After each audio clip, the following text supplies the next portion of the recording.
Have you ever stopped to think what the benefits of raising your children in a godly manner are?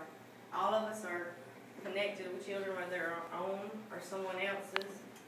But I believe that since I was raised in a godly home and I'm striving to do that to my own children, that I can speak with y'all about this today. My purpose is to persuade you to see the importance of raising your children in a godly manner that will help our society and our families. You should raise your children in a godly manner because your morals of children that are raised in a godly manner are stronger than those that are not. Also, it is a requirement of God for us to raise our children in a godly manner. And when our children are raised in a godly manner, then they have a better influence in our society. Whatever you instill in your children when they grow up, it shows in their morals. When our babies get to the point where they start doing things wrong, first thing we do is we pop them on the hand or tell them no, no. And if it wasn't important for them to know that, then why would we do it? The problem comes whenever their example is not in a godly manner from their parents. And so to be raised in a godly manner means to be raised Christ-like, like Jesus was.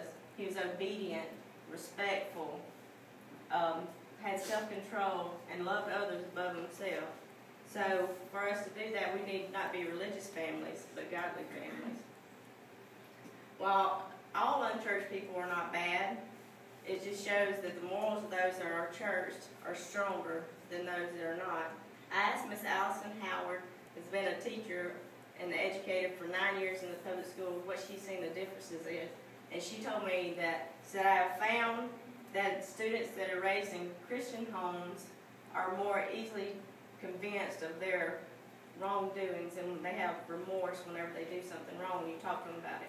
She said, I also have found that it's more difficult in those that are non-Christian homes to reach their inner sense of right and wrong. I, for one, want my children to know what the right and wrong is from their inner senses. Secondly, it's a requirement of God for us to raise our children in a godly manner. Some would argue that you can be good without God, and some have been brought up in church and they say they don't need Christ anymore. They're good without it. But what they fail to see is that the good morals that they brought up, they were taught when they were children, is what is leading over to their own children.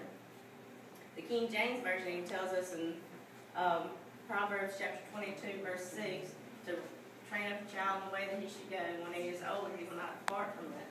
So our primary task is to prepare our children according to God's will and purpose for their lives. Our pastor, Dr. Brad Howard, that has a doctorate of ministry, said that children should be taught that they need something bigger in this world than what the world can offer, and they were never meant to walk alone without a helper. My last point is to persuade you that raising children in a godly manner gives them a chance to be godly influences for our society.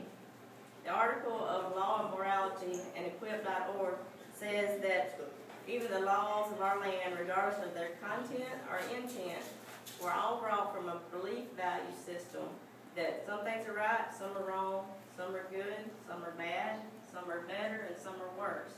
So even the laws of the land that we abide by ask us to be godly and moral people so we can fit together and get along in unity as our society.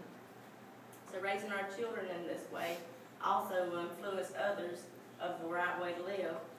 A truly godly influence will convince others that there's a better way of life than the way that they've been living, and it keeps them under that law of Christ and the law of the land. Keeps our youth from facing dire consequences for their wrong actions, so they don't have to be that, and it shows them that they have a higher level of value for their own lives and for others. I bring this topic to you today in hopes to try to persuade you to see that there are benefits in raising your children in a godly manner.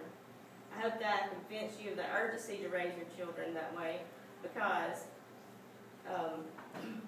morals of children raised in a godly manner are higher than those that are not, because God has commanded you to raise your children in a godly manner, and also that your children will be godly citizens of influence for our society. I've been able to speak to you about this today, like I said, because of my own upbringing and me striving to train my own children up in this way. So parents, your quality of your children's spiritual, moral, and social well-being is directly related to the obedience of Christ. If you love your children, you will train them up in a godly way, because if you don't, the world will train them up in their way. So which would you rather have, God's way or the world's way?